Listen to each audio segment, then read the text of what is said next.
Welcome to Shahnameh, Book of Kings. Today we begin a new chapter called Forud, the Son of Seyavash. When a great warrior embarks on war, he should not trust his army to an enemy. Only tears which no doctor can cure will come of this. Someone who is from a noble family, but who cannot achieve any kind of greatness, is made savage by his failure. It is unwise for a king to trust any man who remains subject to others and unfulfilled in this way. If the heavens deny him his desire, his loyalty to the king is always subject. There is no goodness in him, and ambitious always gnaw at his heart. When you hear this tale, though, you will know the nature of such a man. The sun had reached its zenith, bringing Aries beneath its sway, and the world was filled with the golden light like white wine.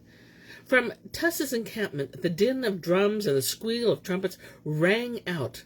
The land resounded with war cries, and the neighing of horses, and the air was dark with the dust of armies gathering. The sun and moon were obscured, and everywhere the clatter of armor and the trumpeting of elephants could be heard. Red, yellow, blue, and purple banners thronged the sky, and in the center was the banner of Keva, surrounded by horsemen from the clan of Guduz. A tucket sounded, and Khosrow appeared at the entrance to his tent, crowned and carrying his mace, wearing golden boots as a sign of his office. Tus went forward with the banner of Keva. He was followed by chieftains descended from Noza, each wearing a torque and a diadem. One by one, they paraded before Khosrow. The king addressed them. Tus led his army. It bears Kheneva banner, and you must be ready to obey his orders. Following royal custom, he should harm no one on the march. Let no chill wind touch farmers, craftsmen, or any other civilians. Fight only with opposing warriors. Harm no one who offers you no harm. For the world is fleeting, and we are not here long. Under no circumstances should you pass through Kalat. If you do so, your enterprise will fail. May the soul of Seyavash be as the sun. May his place in the other world be one of hope. He had a son by a daughter of Piran. The boy closely resembled his father. He and I were born at the same time, and he was like me when we were young, open and cheerful in his manner. He lives now in Kalat with his mother, ruling the area in royal splendor. He knows none of our Persian chieftains by name. You must not ride that way. He has a fine army besides, which the road through his territory lies over a difficult mountain pass. He himself is a brave warrior and a horseman of noble lineage, and with a champion's strength. Take the way through the desert. There is no point in passing through a lion's territory. Tus replied, May fortune always favor your desires. I shall travel as you have commanded, since your commands bring only success. Quickly, Tus led his armies off, and Khosrow retired to council with Rostam and his nobles and priests. They spoke of Afrazab, of Khosrow's anxieties, and his father's suffering. The army progressed, stage by stage, until they came to a place where the road divided. In one direction lay a waterless desert, and in the other, Kalat, and the road to Jaran. The elephants with their war drums in the van of the march paused until Tus arrived. The men waited to see whether he would obey orders or take the road the army itself would have preferred. When he reached them, Tus talked with his officers about the hot, waterless way. He said to Guduz, Even if the dust of the desert were of amber and its sands of musk, we would still have a weary journey ahead of us, and we will need water and rest. Therefore, it's better that we make for Kalat and Jaram, and we can rest at Mayam for a while. On both sides of the road, the area is cultivated, and there's flowing water. Why should we put ourselves in the trouble of slogging through the desert? I've been through Jaram once before, where the army was led by Gazdaham, and it's not a difficult journey, except there's a bit of going up and down hillsides. It's best we go this way and not count off the desert parsangs.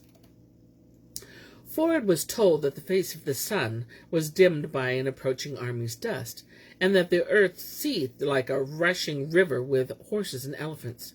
Your brother, they said, is bringing an army up from Iran, seeking revenge for the murder of his father. Forud was an inexperienced youth when he heard this in his heart. It was filled with anxiety, and his soul darkened. He went out to inspect the surrounding mountainside and the gates to his castle fastened behind him. He gave orders that no herds or flocks or sheep were to be left on the plains or mountain pastures, that all of them were to be brought within the perimeter wall. When he had supervised the flocks being brought in from the mountainside, he returned to the castle and secured the gates. From Jeram the din of distant drums resounded, and toward Mayim dust obscured the sky.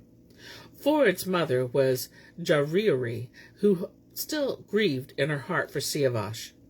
Forud came to her and said, "Dear mother, from Iran an army comes, led by great tusks, with elephants and drums.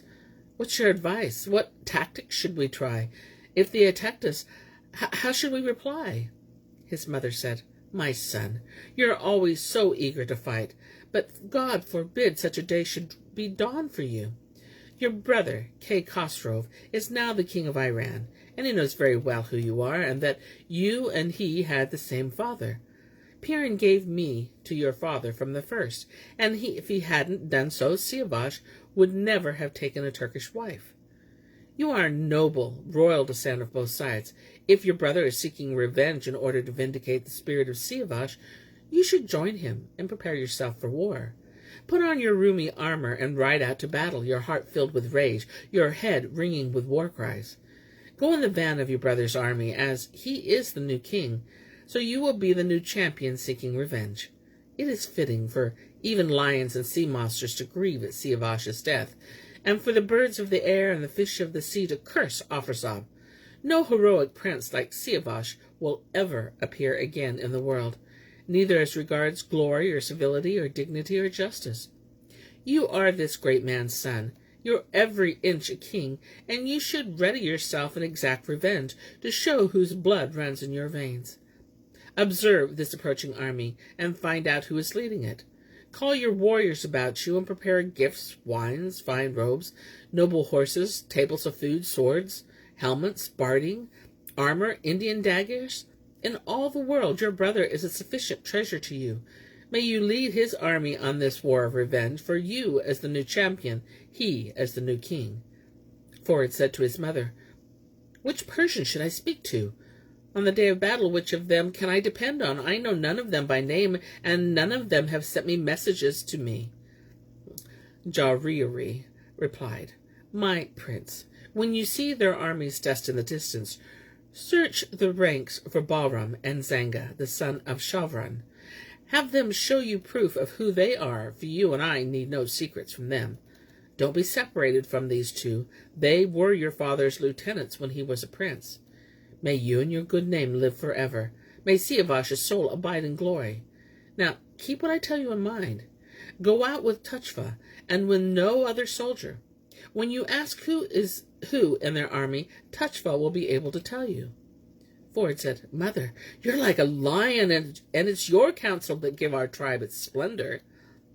A lookout ran in from the walls and cried, "The Persian army fills our mountainside. The plain and passes are all thronged with men. You'd say we'll never see the sun again. The way up our castle's like a sea of banners, elephants, and cavalry." Tuchva and Forud galloping out of the castle gates, but the young man's luck was dimmed by dust, and when the heavens turned aside, neither rage nor kindness sufficed. Forud said to Tuchva, "Don't keep from me anything I ask you. When we see the Persian chieftains with their banners and maces of office and golden boots, tell me the names of everyone you know." They made their way to a high point from which they could look down on the groups of Persians below. There were so many golden helmets and golden shields, golden maces and golden belts, that a man would say there was no gold left in any mine on the earth, and that a cloud that passed overhead and rained down jewels. There were cavalry and infantry, swordsmen and lance-bearers, and their drums thundered with such a noise that the vultures of the air cowered away in fear.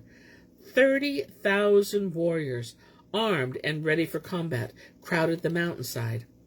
Forud and Tuchva stared in astonishment at the mass of men in their gear. Forud said, "Now, tell me the chieftain's banners, and don't hide anything from me." Tuchva replied, "The banner with the device of the elephant belongs to Tus, and those horsemen with glittering swords who crowd around it are his bodyguard. The banner behind him with the device of a shining sun belongs to your father's brother, Farabor's. Behind him, the huge banner that surrounds by such a mass of warriors, the one with the shining moon, belongs to a young Gazdaham's son, whose valor makes elephants tremble in terror. The one behind that, with the device of a wild ass, stands before the brave warrior Zenga, the son of Shavran. The banner studded with stars, with a red ground and a black silk fringe, belongs to Bism, who in battle stains the sky with blood. The banner with the dark lion, terrifying tiger, belongs to Shidas, a huge mountain of a man. The one behind that, with a buffalo with all the lance-bearers crowded around it, belongs to Farhad, who seems blessed by heaven in all he does. The banner with the wild boar on it belongs to Gorzeh, and the one bearing the device of a wolf belongs to the chieftain Jiv." When the Iranians caught sight of Forud and Tuchva high on the mountain, Tus was furious and ordered the elephants with their war drums to halt. He said, "This will alarm our soldiers. A nimble horseman must ride up to the summit and see who these two warriors are and what they're doing up there. If they're our men, they'll be whipped with 200 lashes, and if they're Turks, they'd be caught and brought here. If they're killed in the encounter, then their bodies are to be dragged into the dust. We should do this without fear of any consequences. If they're spies sent in secret to count our numbers, let them be hacked in two where they are, and their bodies tossed from the mountainside." Bahram, of the tribe of Gudas, volunteered, says, "I'll ride up to the summit and do as you command." He urged his horse out of the army's ranks. Determinedly, he made his way up the mountainside. Forud turned to Tuchva and said, "Who's this approaching us with such contempt? He's in such a hurry he seems quite unconcerned by us. He's riding a fine dun horse, and his lariat looped at his saddle." His counselor answered, "He's not someone to be handled roughly. I don't know who he is, but I think he's one of Guda's men. When Khosrow returned to Iran from Tehran, one of the king of Tehran's helmets went missing. I think he's wearing it, and his armor seems royal too. He's surely one of Guda's clan, but let's ask him." Bahram approached the top and roared aloud, as if he were a threatening thundercloud. "Who are you on the mountain summit there? Our trumpets blare, our drums' din fills the air, and can't you see our army's countless horde, led by great Tus, our leader and our lord?" Forud replied, "You've been offered no scorn. Don't speak scornfully to us. Talk civilly as a knight should, and keep your cold, contemptuous words unsaid. You're not a lion, and I'm not a wild ass. This is no way to behave with me. You're no greater than I, neither as a warrior, nor as a man, nor in brute strength. You're a head, feet, a heart, a brain, sense, a loud voice, and ears and eyes. Look, I have all those too. So don't threaten me. I'm going to question you, and if you answer me as befits a knight, I shall be pleased." Bahram replied, "Say on.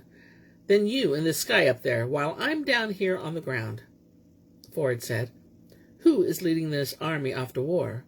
Bahram answered, "Tus leads us, with the Kavnani banner and his war drums. He's accompanied by chieftains like Gudas, Jiv, Shidas, Farhad, Gorgon, Kostaham, Zenga, Gorzah."